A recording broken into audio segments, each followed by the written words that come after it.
Ini adalah phone 5G original yang paling murah dalam market sekarang. So inilah dia ZTE Blade A75.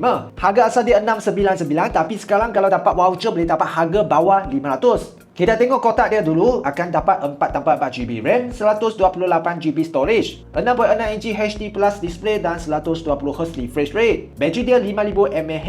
Dalam kotak akan dapat sekali dengan casing dia, warranty card, SIM ejector, kabel serta dengan adapter dia. So memang full set lah. Ok, jom kita tengok phone dia.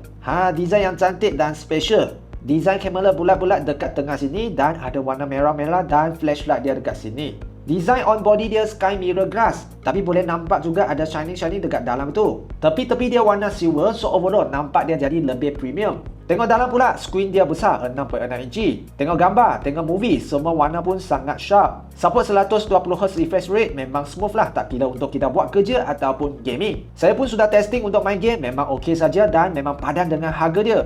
Kalau main game pun ok, guna untuk harian lagi tak ada masalah. Kamera dia pula 50MP.